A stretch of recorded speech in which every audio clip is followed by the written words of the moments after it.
everybody, Koricon Nala here, and I am joined by Jeremy Bowler.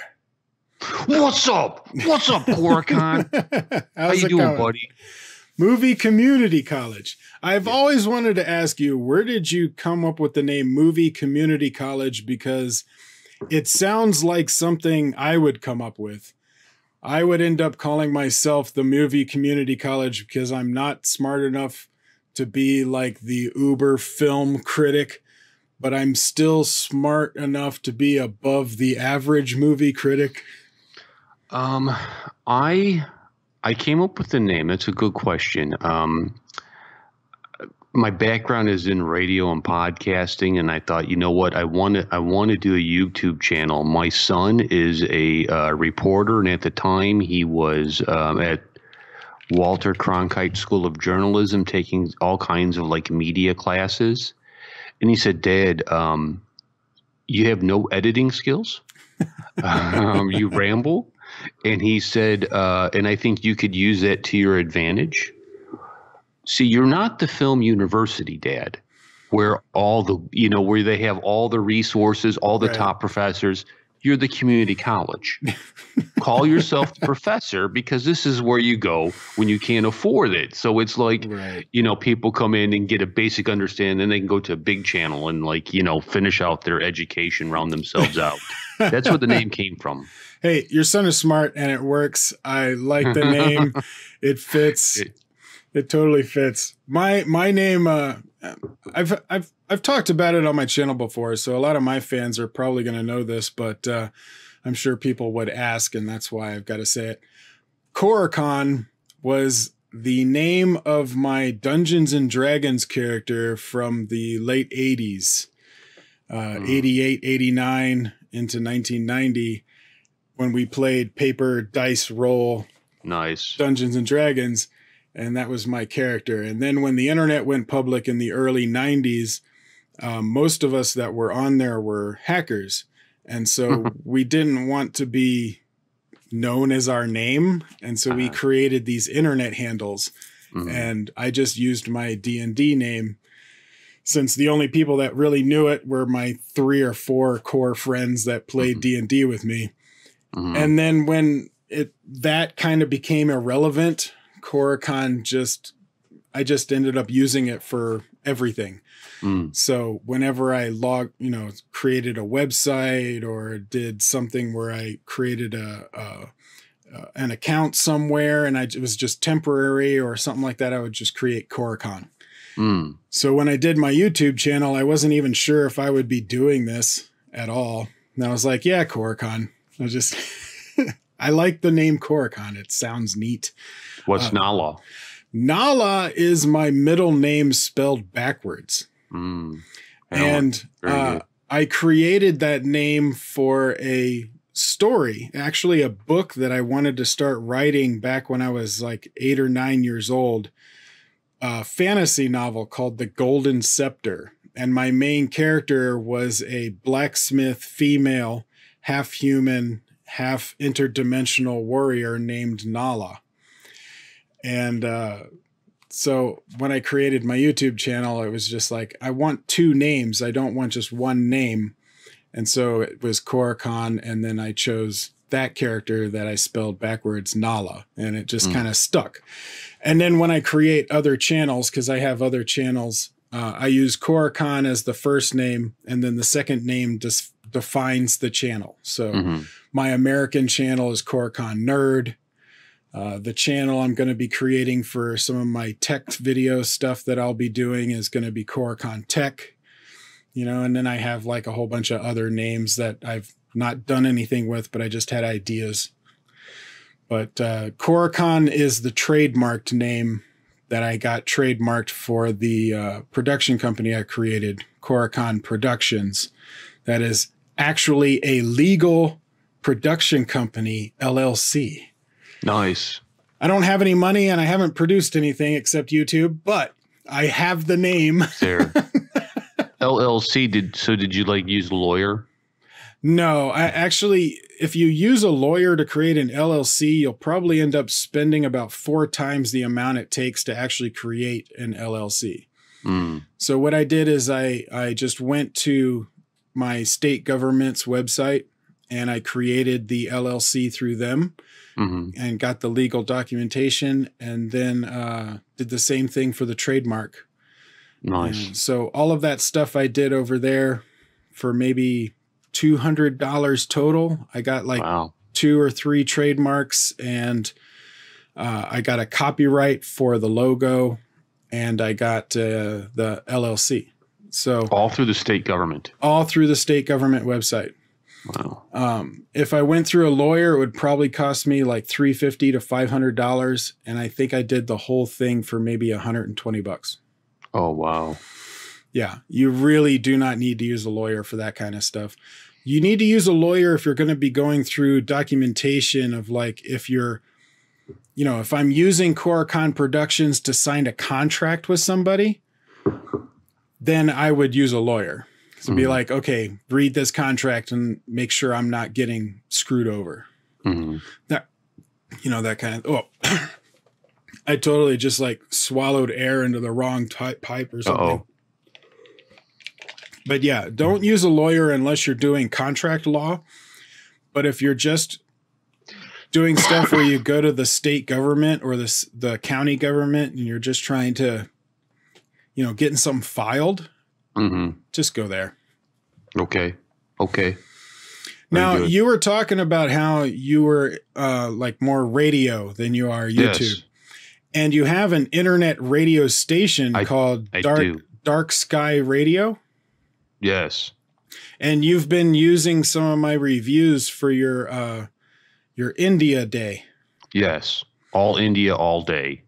And what day is that? Saturday. Saturdays. So tomorrow. Or today. Today. Later. It's like 3 in the morning. It's 3 in the morning for us. Start at 9 a.m. Because you're in Arizona. So you're like, I am. You're like right below me. Right. If you look down there, I am waving. Yeah. So we're in the same time zone right now. I do want to say Arizona is the smartest state in the country because they decided to get rid of the daylight savings time and just be like, look, it's the same time all year round. Yes. Stop messing with us twice a year. Unless you go to Navajo Nation. Oh. They follow the time. The daylight savings time? Yes, and Navajo Nation is a big part of Arizona. So you can cross over into Navajo Nation and then be in a different time zone, and it's weird because you're within the same state. How have I not known that? Because they are their own country, basically. Well, I knew that. But how have I not known about the time zone thing? Yeah, I don't know.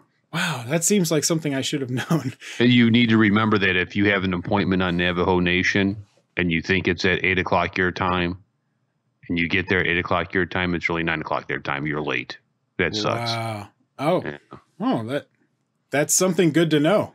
Hey, you learn something every day. What do you know?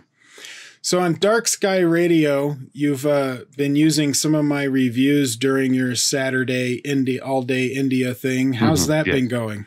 It's been going good. The whole program on Saturday it does really well. We get a lot of folks coming over from YouTube and listening. You know, we run a whole thing. Like I'll have your film stuff today. I'll have Republic. I'll have music for Republic Day. You know, I found some patriotic Indian movie or music. And, you know, maybe some Arnab Goswami or something like that. The kids enjoy Arnab. So, yeah, it's been going really well. You know, it's good stuff. I enjoy your content. Thank you for letting me use it. Oh, yeah, no problem. I like helping people out. And I love the idea of an internet radio station. Haven't heard very many internet radio stations that have Indian content. So that's pretty unique. Yes, very unique. And now this means I have to edit and put this up as soon as I'm done with this because we just started talking about it. And if I put it up later, then it'll be, say, what are you talking about? It's Sunday. Yes. Well, I'll do my best to do that, get it up today. So where is your significant other, Tish? She is sleeping. She is known as the warrior queen. She is. India's auntie or the co-protector. Yes. Yes, she is sleeping. She is. I typically get up when I work. I typically get up about 1 a.m. and do some things before I go to work. And it's just a schedule I've been on for years. And then when I sleep in, it's usually till 3 a.m. But I wanted to make sure like I got up a little bit early today because I haven't touched the Skype in I don't know, 2 years. And I was like, is it even active? I don't know. I don't remember any passwords. So I was able to I was like Indiana Jones finding the Skype and being like blowing the dust off, and it worked. No boulder chased me. But she is so in with bed. So with the password, you're doing the thing with the idol in the sand. You're like, I hope before it I works. get locked out. Yes. And I went, oh, okay, it worked. There's no boulder chasing me. So she's sleeping. She typically will rouse about 9 a.m. ish, 8 a.m. And I've already, then I get all my stuff done. And then probably once or twice a week, I bug her to do videos with me because India likes her more than me. Yeah. And we're both we're both old men. And I'm a fat hairy man.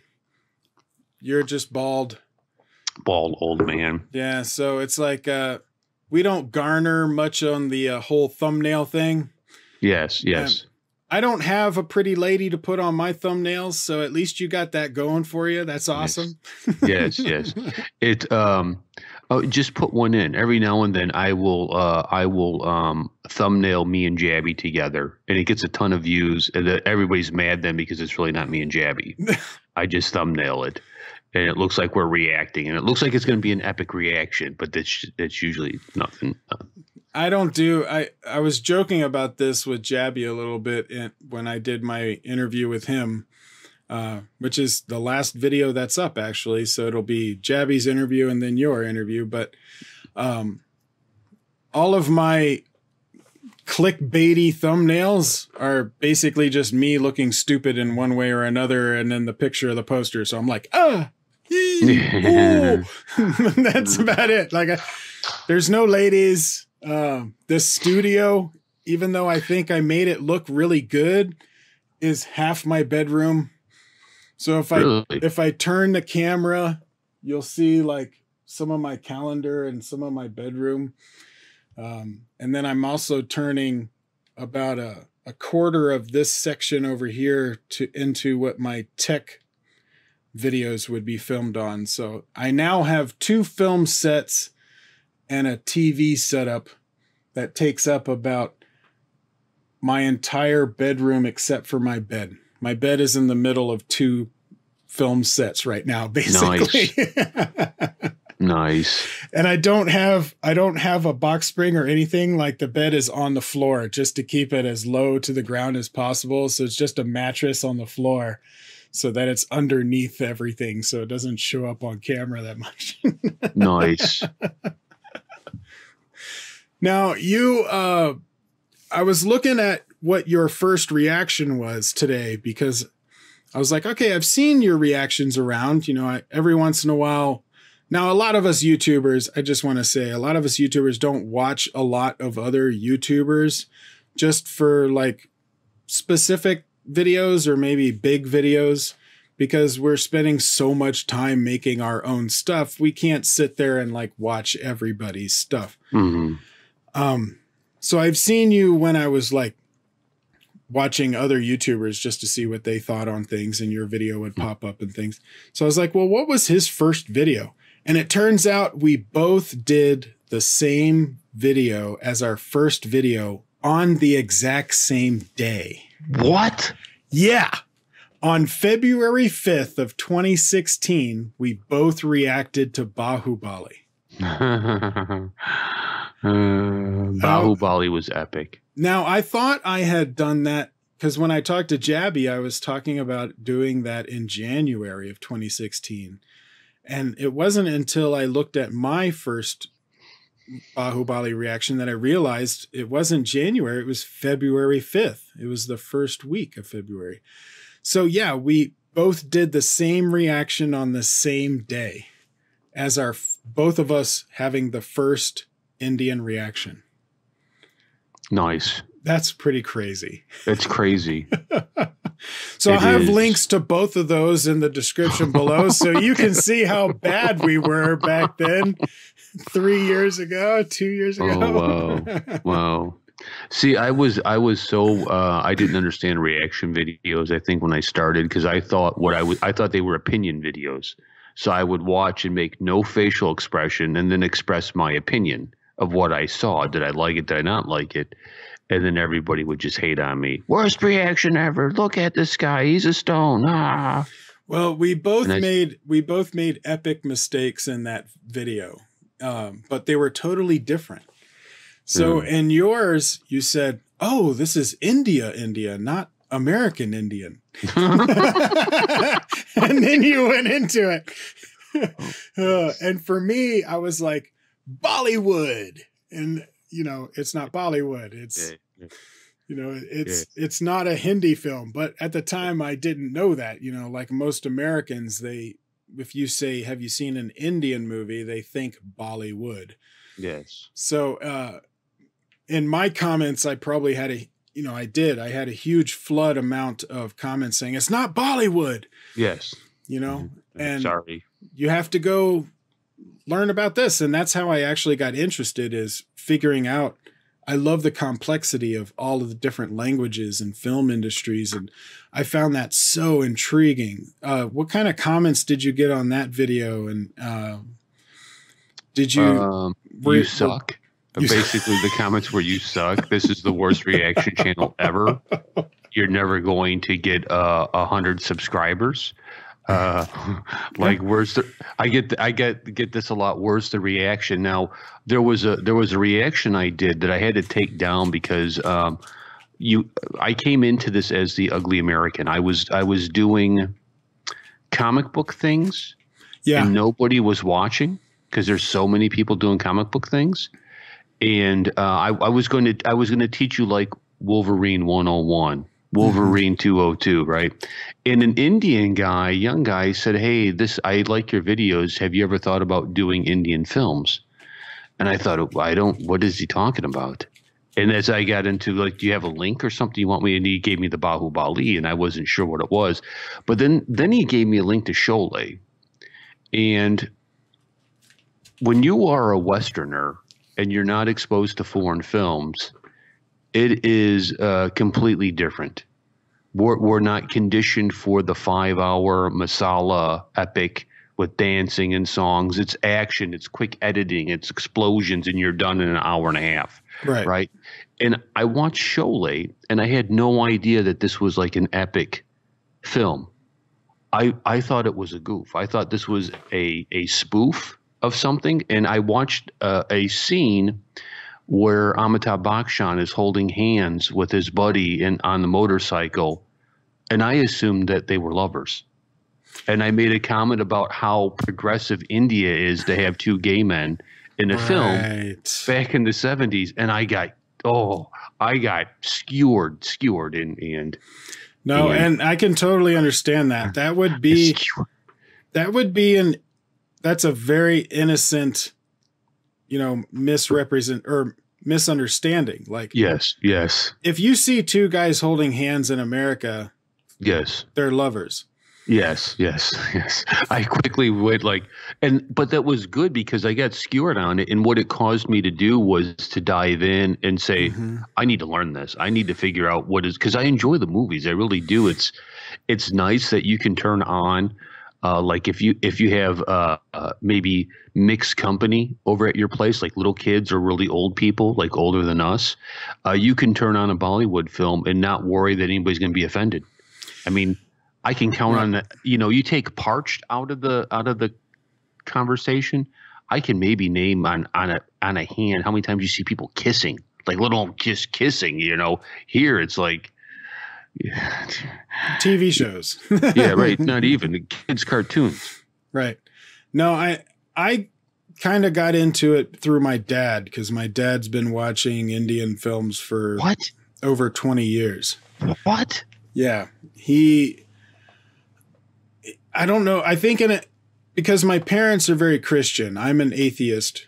Me and my brother are atheists, but my parents are very Christian. And so my dad, there's like, it's funny when we first got a VHS recorder back in the day, he would record movies on the TV that were rated R because he wouldn't watch them unless they were edited. So his favorite things to watch were his recordings off of the TV for Demolition Man and Terminator 2. Nice. Like he loved watching those because they were edited. So when it came to Indian movies, he felt safe. He could watch pretty much any Indian movie and not have to worry about what the rating was or if he was going to be exposed to things that made him uncomfortable, that kind of stuff. And so he'd always been into it, but it wasn't something where we all sat down as a family and watched. It was his own thing. He just did that. And I got to see a few movies with him. He wanted me to watch Iga. So I watched Iga with him, which is an amazing movie. That blew my mind. This guy dies, gets reincarnated as a fly, and then takes revenge. I had never seen anything like that before, except like the closest thing I could think of was The Fly. Right. But it still was nothing compared to this in story-wise. And I was like, wow, he is a fly, literally. And he's doing all of this stuff to get, it blew my mind. I thought it was amazing. And then Gajini, which was kind of India's I wouldn't want to say reboot, but reinvention of the movie Memento. And that one was really good too. I like that one. But those were pretty much the only ones that I really got exposed to. And then a couple of scenes here or there, because he got into Indian movies. He would watch horse tracking shots. He loves the tracking shots going into war where the camera moves along with the battle. And having a horse running at full speed and the camera is moving along with it. He thought those were beautiful shots. And Indian cinema has some amazing tracking shots. Amazing tracking. The cinematography, and I've said this before, but a lot of the cinematography coming out of India, especially in the past 5 to 10 years, is better than the average American movie. Agree. Like even the lowest budget Indian film can have cinematography better than some of our like medium to higher up American films. It's crazy the amount of cinematography. I don't know where they're getting their training, but they know what they're doing and they do it right. Yes. So you are currently at 134,000 subscribers, 35, somewhere around there. Okay. I believe you. Where do you think you got your greatest like increase on subs? Well, when I was doing comic book stuff, nobody watched. And then I switched over to Indian and I started slowly getting Indian viewers. The problem, I've probably lost just as many subscribers, I would say, because I'm almost 50 and I have opinions on things and I share my opinions because I feel like if you want me to react to something, I need to tell you what I think about it. And people get mad sometimes. People get mad. We will cross into politics, which a lot of people get upset about. We'll cross into, things that I see going on in India and culture, that, because I'm a pretty traditional kind of guy. And I find India such a charming place, like a magical place. And then you see this mass, don't want to say gentrification, maybe that's the right word, industrialization of all these areas of India. And I get concerned sometimes that India is going to lose its charm, the essence of who they are as they become westernized, and so when that comes out in video, sometimes people get mad. But there have been, I think, a few key moments. I think when Putin went on Russian television and talked about me and did a video about me, we got a lot of attention with that, and a lot of there was a big subscriber jump on it. I think when Amitabh Bachchan started following my wife on Twitter, that we got a big jump on it.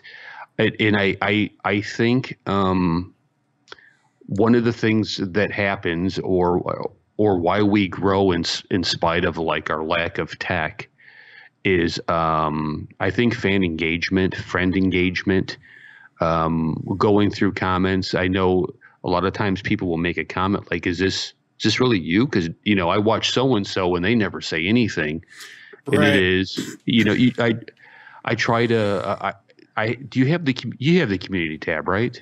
Yeah, I try and use it. I don't use it that often, but I do use it. I find the community tab is invaluable. I can take an old video and maybe change the title around and go put it on community, and it gets it has like, oh, I didn't know this, because there's just so many new people for us now that they don't know about the old stuff, because they'll say, hey, why don't you react to this? Okay, well, we did, and here it is. And I share a lot of personal photos and stuff on that community tab, and I think having my wife with me. I mean, we've been together for 30 years, and people will comment like, I really love the chemistry between you and your wife. Well, we've been doing it a long time. Right. We have been 30 years. And so when we fight on camera, it's usually a real fight. It's, or, if there's big, well, I shouldn't say not fighting, but, sometimes Yeah, a little I'll agitate bickering her or whatnot. And, I think, it's, those are important things, and important things to be real with your opinion. I kind of get, I'll watch other reaction people, because I have this crazy dream, Koricon, of like what I said before we got going, of a Right. foreign film collider thing, like. Right. Let's get a team together and do our takes on whatever the film is coming out. And I watch other people, because I hope, to have if we could put together like a network of people to do this. And one of the things that bothers me is when I see the crazy over the top reaction of, and then you listen to what they have no idea what they're talking about. And it's I mean, there's nothing wrong with doing that, like in the thumbnail. And you got to understand, like, especially, I'm sure you've looked at this maybe. If you look at the analytics of our videos, the spike of views comes during the reaction. As soon as the reaction is over, it's like a huge drop off. And all you're keeping is really your core fans, the people that turn on notifications and watch every video, and they watch it to the end. That kind of thing. But, we'll have a video with 20,000 views on it. Only about 500 people actually watched after the reaction. So the people that go like over the top during the reaction part, it makes sense, but that is creating a character that you're not going to be able to maintain in the long term. I agree, because I think if you look at, there's a YouTuber, 4-minute films that I really enjoy. And I think at some point in time we will hit a point of white lash where Indians will say, enough of this. This is just, they're just, they don't care. They don't know. And I think it's really important before that white lash comes, to have some kind of credibility with your audience. People aren't watching Tish and I for reactions. We're commentators. They're watching to hear us give our opinion on, for instance, Uri. People are watching Uri, and we had some fun with the Uri trailer reactions with, dressing up like snipers and stuff. And but they're listening to us to talk about what we think about the Indo-Pak relationship and the LOC and what American government has done or not done. So I think that's important. And I think when I watch your stuff, you're in a similar camp to us, because you have a great knowledge of Southern Indian films, and that's kind of treated, I think, like the stepchild of Indian films. It doesn't get a whole lot of publicity. I mean, Bollywood kind of overshadows everything, and now and then, right, like a Bahubali comes up and pushes everybody back. And I think you are on good ground with the Southern Indian. But just on a side note, with the Southern Indian film, if there are any Southern Indian film people watching, I want to react to your stuff. Knock it off with the copyright strikes. Knock it off with they make it so hard to react to anything. And it's like, oh, you want to say you love this movie? No, block them. It's like, do they not understand what's going? Somebody needs to get down there and explain free market, marketing strategies. When I first, after I did the Bahubali, I got contacted by some media people saying, hey, react to, and I didn't realize at the time what they're doing is they're getting me to promote their movies, right? At the time I was like, right. Okay. And yeah, I don't know. The Southern, they put out great films. Why are you making me react with one hand behind my back? Why? Tell me, Koricon. Yeah. Well, I want to say that a lot of those South Indian YouTube channels, what it is your copyright strikes and claims and blocks, they're not coming from the production company most of the time. They're coming from the MCN, the multi-channel network that YouTube channel is a part of, that they rely on to kind of be the protectors of their copyright because they don't have the time to deal with it. And the worst MCN out there is called Whacked Out Media. And Whacked Out Media is the one that gave me my first copyright strike in my first year. And I almost got turned off by South Indian Films, but then I realized that Whacked Out Media, because they were the ones that claimed it, that they are not the production company, that they were an MCN. So I started looking up all of the companies that are under that MCN. Now, at the time, you were allowed to look at media. You were allowed to find out who the MCN was for a company. You can't do that anymore. If you go to Social Blade and you look up a YouTube channel and you want to see who their network is, they're not allowed to tell you anymore, because about 1.5 years ago, YouTube stopped allowing that, which doesn't make any sense to me whatsoever. But basically, we're not allowed to know who a YouTube channel's network partner is. So before that went into effect, I started noting down every company I noticed and could find that was under Whacked Out Media. And I even, I went to their website and looked at a lot of their stuff, and they had this, I don't know if they still have it, but at the time they had this banner picture with like logos of every company that was under them to try and show how many great YouTube channels are under them. And so I got a screenshot of that, and I was just noting all of them. And so I have a list of the major YouTube channels to avoid. So if you want that, I can send it to you. Yes. And if you see any YouTube channels under that, and I've mentioned it many times over the past 3 years, whenever I get a request and they're like, watch this, I'll be like, I can't, it's under Whacked Out Media. And my fans know the name Whacked Out Media now, to where if I've had some fans, they're like, I wish you could react to this, but it's under Whacked Out Media. Like they already know. Yes. But they're like, at least watch this and tell me what you think. And so I'll watch it and I'll send them a private message, or I'll put it on the comment on the YouTube video where they commented, and I'll say, this is what I thought.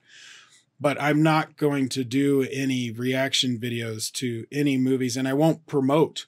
So if there's a movie under Whacked Out Media and they're like, well, don't react, just review. And I'm like, no, because that's giving them promotion. Yes. So I won't even promote something under Whacked Out Media. But there are a ton of companies and YouTube channels that are totally innocent. And I think Whacked Out Media just gave them a bad name. Yes. So I'll get you that list. I'll send it to you. Just avoid those channels and you should be good. What do you think about these, you know, because you see all these companies that are like, I get emails all the time, join our network and become, you know, whatever. What do you think about that? No, I was a part of an MCN for about a year. Uh-huh. I was a part of an MCN, and the only thing that they gave me worth anything was this logo. Really? And I copyrighted that logo, and now it's mine. Nice. So even if they want to try and sue me over it, I have a legal trademark for that logo. They can't do anything about it. But they gave me nothing else. They had promised me promotion. They promised me subscribers. They promised me increased CPM on my Google AdSense. They promised me sponsorships and all this stuff, to where the amount of money I would make would more than cover the cost of what I was giving them. And it's all total and utter bullshit. So if you ever get an MCN, the only reason, I would say the absolute only reason to get an MCN is if you are in the multiple of millions of subscribers and you actively need somebody to control your copyright. Where you're getting videos stolen left and right. I'm not talking about reaction videos. Yeah, right. I'm talking about just straight re-uploads. Yeah. Or people stealing your content to sell for photograph companies on different websites, things that are outside of YouTube. That case, yes, you may want to get a network, but you don't need to. I don't think you need to. I want to go back to something you asked me, and I think this is important. Number one, with copyright strikes, if anybody who's watching this and you get fight the copyright strike, they're not going to sue you. You just push it, but they're not going to sue you. Whacked Out Media is not going to show up at your doorstep with a subpoena for you to go to the local court of wherever you're at. You asked me too about growth of our channel.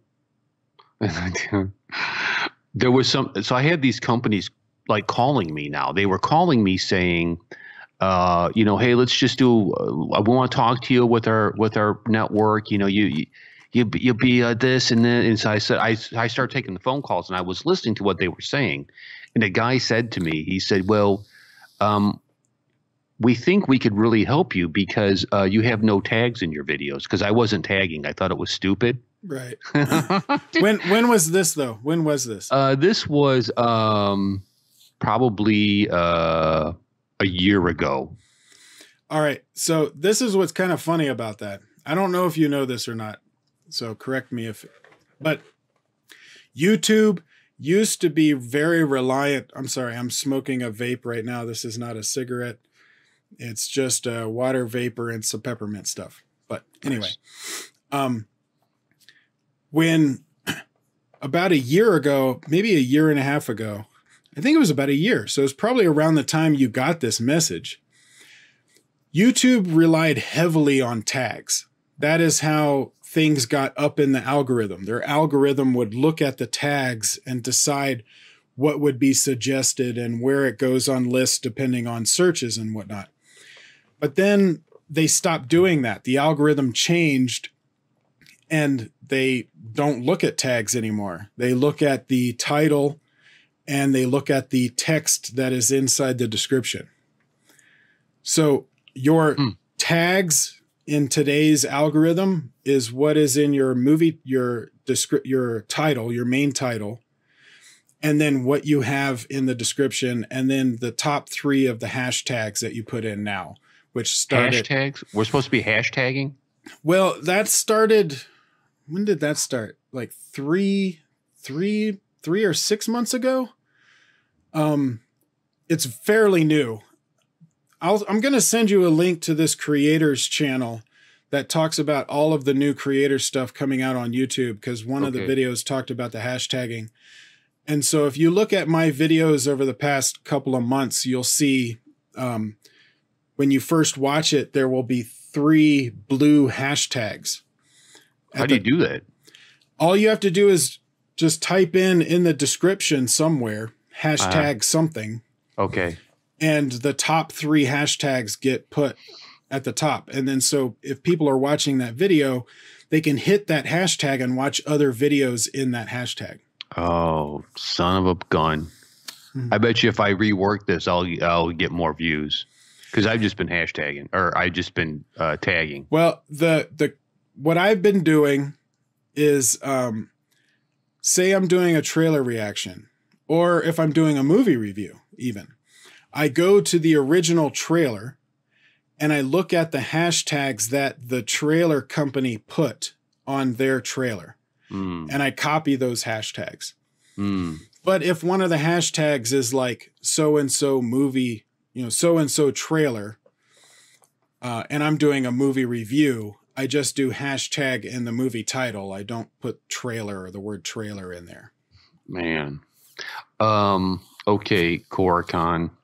How do we then see? I think this could be good for us, Koricon. This could be like when Batman met Superman, and they decided to form the Justice League.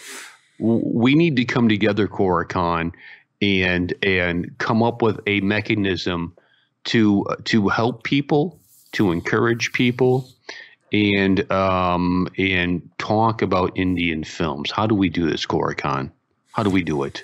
Well, you and I have been talking, what, 3 or 4 months now? Something like that? 3 months now? On emails. And you had posted the idea of doing like a monthly podcast. Yes. And I think that's a great idea, because I'm trying to get into podcasting. Me and my brother want to do a weekly podcast, but that's something we would do here.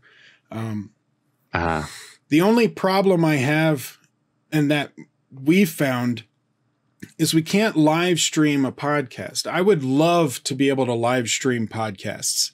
Like that would be the most epic. But my time is fluctuates so much that it has to be a pre-recorded thing. Yes. And then I just do my live streams like I normally do my live streams. Now, maybe one day I can get paid to do this, through people on Patreon, and I get enough subscribers and views that Google is paying me enough to be able to do this full time. And then I can schedule live podcastings. But until then, I think we just need to have some really well-planned collaborations with, you, me, and maybe some other people. And like you said, maybe do one a month. But it would be something to where it's not like, okay, we're getting near the end of the month. When can we do this, guys? It just needs to be organic. It does, but we need to have a specific kind of release date, like the 1st of every month or the 10th of every month, to where people can look at a specific date and know, okay, this date is coming up. I know that this podcast is going to go live. And then we have just already recorded it. Now, if we're going to be talking about current news, it has to be within a week of the podcast going live. If it's just going to be general information, we can record at any time during the previous month. So it's really about what the content is going to be. Is it time sensitive? And can we get it out by the date that we told people that we would get it out by? I'm down. We should do this. We need to help people, man. I think it's when you try to get, if you have a question about something, trying to get somebody at YouTube to answer it is like it's impossible. I've gotten a thing now it's a little easier for me once we crossed 1,000 because there's like I don't. It's not a assigned person, but it's like I got a new round of email addresses that are easier to find, I guess. Maybe they were always there, but it's like, you start looking and it's just, I've even called YouTube and they're like, well, I thought, just choke them. It's like they make this so impossible, like to, I don't know. I don't know if they modeled themselves after the bureaucracy of the U.S. government, or was it the hierarchy of the Catholic Church where you just can't get to the Pope? I don't know.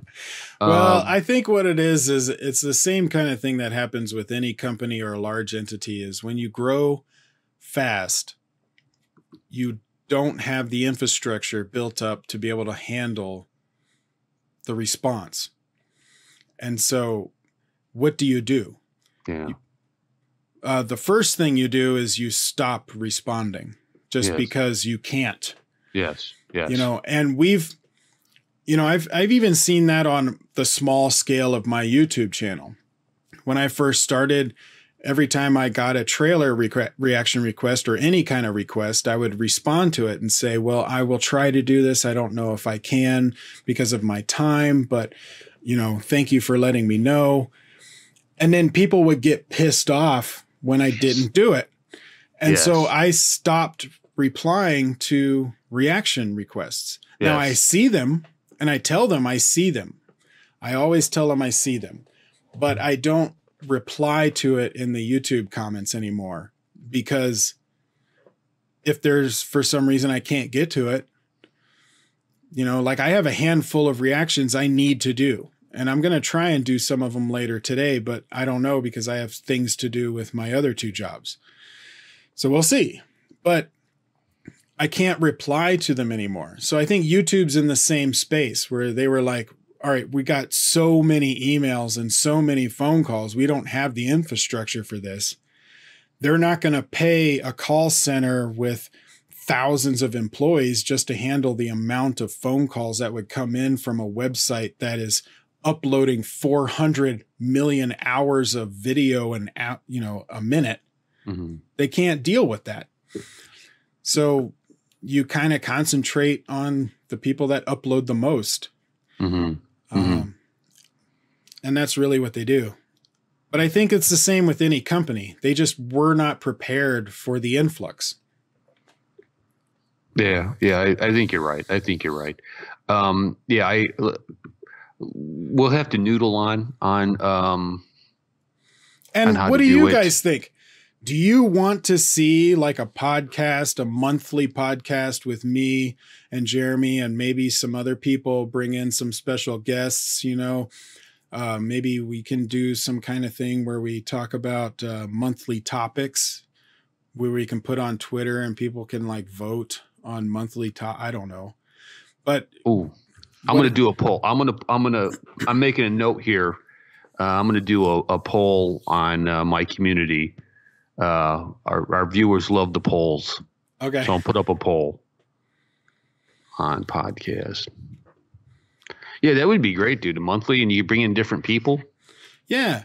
Now, what I'm filming us on here now, just like I did with Jabby, it's on my XSplit program. My internet is extremely fast, as I talked about in my Jabby interview, where I have a 1 gig fiber.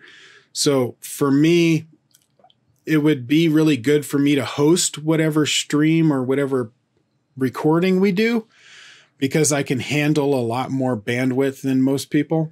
Uh-huh. But with having more than 2 people, I think we should do like a Google Hangout. Okay. It'll be a lot different in the visual aspects of the video, but we can have a lot of multiple people, and Google Hangouts will automatically switch between camera of who is talking. Really? Yeah. So we have to be a little careful to where we're not making too much noise when we're not talking, because it'll switch like all over the place to where if someone's like, or cough, it'll switch over. But if you're just quiet when other people are talking, it will stay on them. It'll be much smoother. It's something we could figure out. Yes. Yes. I think the idea of you hosting it would be great. You know, and then it would give everybody's friends that watch their channel incentive to come check out your channel, to come and funnel into you. And well, I don't care what channel it's playing on. I'm just talking about hosting the recording. Okay. Because of my internet bandwidth, if I had everyone dialing into me, I can record a much smoother video than somebody that isn't able to handle that much bandwidth. I get you. But once I record it, I don't care what channel it goes up on. It can go up on your channel. It can go up on whatever. That doesn't matter to me. I'm just saying hosting the actual recording of it. Okay. I like this is off topic, but I like fan films. I really enjoy them. And there's an Indian guy here in America. Well, he's American, but he's of Indian descent. And he does a lot of fan films. And what I didn't know is he's really a Hollywood producer. He was involved in Gangs of Wasseypur. He was involved in a couple other things. He did a bunch of American films. But he has this thing called Bootleg Universe. Okay. And I just watched his fan film of Mr. Rogers. All right. The war hero, because he served in Vietnam. Yeah. And it's like this hard, you know, as he's getting ready to go on set, he's having Vietnam flashbacks of how he became Mr. Rogers. And you just see him like, you know, as this commando kicking butt and not letting anybody swear around him. And the two guys that's with him are Friday and Tuesday. And it was really funny. The guy does a lot of good stuff. All right, dude, you need to send me that link. Okay, I will. Dude, it's Mr. Rogers, the war hero. And you just see this. Anyways. What's his name? What's his name? Give him a shout out. Look him up. I'm sorry. Let me pull it up here. We got to give him a shout out. Yes, we've been talking I've seen about him on Collider before. When John Schnepp was still alive. Oh man, I miss John so much. He was John Schnepp's guest on Heroes. His name is Adi Shankar. Oh yeah. Yes, and he's done a ton of stuff. I had no idea he'd done a ton of stuff. He has like a crow thing going on where he paints his eyes, and I didn't know he was behind Castlevania. And he talks about he's got a. You're talking about the Netflix show. Yes. I absolutely love that show. Yes. It is so good. He's done. He did a great Punisher bootleg. It was with the guy who was in the original John Travolta Punisher, and it was a little short film. Dirty Laundry. Yes, he did Dirty Laundry. Yes, that was awesome. This guy, and I listened to him talk about, if you understand the audience and you can articulate it, you can get anything produced, because you come to the production companies with, here's the idea, this is our target, we want to do this. That you can, like, he went through the math of how to get money for anything that you need, and I was just like, let's do Bollywood fan films, Koricon. You're a production company. I am technically a production company. I was telling you this off camera.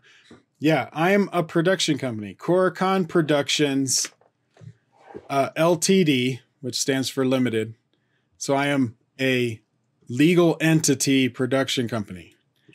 That being said, I have no money.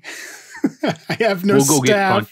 We'll go get funded. Yeah, I have no money. I have no staff. I have limited equipment. And, but yeah, I am technically a production company. It's nice. You gotta like that. Oh my gosh. All right. So, yeah, I like this idea of a podcast. I think it would be great. Podcasting is a great way, because this is what I learned from podcasting, and I do this on my YouTube channel. What I learned in podcasting was make as much content as you can, have a huge library of it, because what will happen is, oh, you know, Koricon has made all these episodes, and I come across Koricon's podcast or YouTube channel, and I say, I like this guy. I'm going to watch all of them. And you start binging and you know, and then, you know, yeah. and that's, but it takes time, you know. That happens. So I end up, you know, I have my standard videos, which will do like maybe 1,000 to 3,000 views, depending. And every once in a while, I'll have a big one. You know, something that just struck a chord, like KGF was a recent one. Right. It surprised me. Like, you can never plan a viral video. Right. You can try. It's not really going to happen. Right. And KGF, I did that trailer reaction at the same time that I did 0 and 2.0 videos. They were like back to back to back. And the KGF trailer reaction, I ended up with like 72,000 views on it, which was like crazy at the time. It's not my most viewed video, but it's like crazy compared to my 0 video that got like 5,000 views and my 2.0 video that ended up getting like 10,000 views. And then KGF was 72,000 views, you know. Wow. All of the Canada fans just absolutely loved it. Like, they ate it up. And so whenever I have like one video that does really big for some weird reason, I do get that. I get people that will comment on that video, and then over the next 2 days, they comment on like 5 videos that I've done in the past year. You know, I get comments on videos that I got a comment on a movie review I did back in 2016 today. Yes. Like, I was like, whoa. And even in the comment, he said, wow, 2 years ago. Well, yes. That's funny. It's true. If someone that has never seen your stuff sees it and it strikes a chord, they're going to go and look at your past stuff. They're going to look and see what you did before. Yeah, we'll need to figure this out off camera and see what we can do. I know Pardesi would probably want to get in on it because she likes doing collabs. I've done a lot of collabs with her, and she probably knows more about Indian films than anyone I know. Wow. She has been watching Indian movies for a long, long time. She didn't even start reviewing them until like a year and a half ago. I saw her on the Bolly Fools. That's where I first. Yeah. She was on Bolly Fools because the guy that ran their Twitter account, his name was Kartik, and he was living in Chicago at the time, which is where she is. And he met her at the theater because she was the only white person going to see this Indian movie. And they ended up talking about it. And so he invited her to do some videos, and that's how she got involved. But yeah, whenever I have if I have questions, I ask her. Yeah, she's pretty nice. I enjoy. I'm a fan of her work. Very knowledgeable, and yeah, I think that's awesome. Yeah, it would be cool to get a whole bunch of different kind of opinions in there. So I think if we keep the podcast, the core, you and me, so even if we don't get any guests that month, at least you and I can ramble on as two old guys. Yes. And, you know, once we can get people on there, just get whoever is available. But what do you guys think? You know, comment below and let us know if that's something you would be interested in. I think that's about all I really wanted to. Do you have anything else you wanted to talk about? No, that's it. I think that's good. I'm pretty good. So if you've watched this far, and I learned this from Jabby on my last video, he was saying he liked using hashtags at the end of a video of something ludicrous or ridiculous to that people can comment to prove that they watched that far. And so on the interview I did with him, I told everybody to put in the hashtag Matt is awesome. But if you watched this far, put in the hashtag Matt and Jeremy podcast. Okay. So if you hashtag Matt and Jeremy podcast, you watched this far, and let us know, is that something you would be interested in? A once a month little like podcast collab. Yeah, I think that would be good. I think it would be a good service too to folks, because not only would it be entertaining, but I think it would be a good service because I get a lot of requests from Indians who are trying to start their own YouTube channel, and they're looking for ideas or how to overcome things, and it sounds like you and I have encountered a lot of issues or opportunities, and you can share and say, hey, this is the best way of getting around it, or your workarounds or whatever. Yeah, I learned a lot of stuff the wrong way, but at least I learned it. Me too. Me too. Hey, I got to say that this was a blast, man. I really enjoyed this. Thanks for having me on. I really appreciate it. And I don't know, what else is there? All that's left to say is that I got links in the description to all of Jeremy's stuff, all of my stuff, anything. I even have links to our first 2 Baahubali videos, which that's ridiculous. You guys will get mad at us all over again. So go check that out.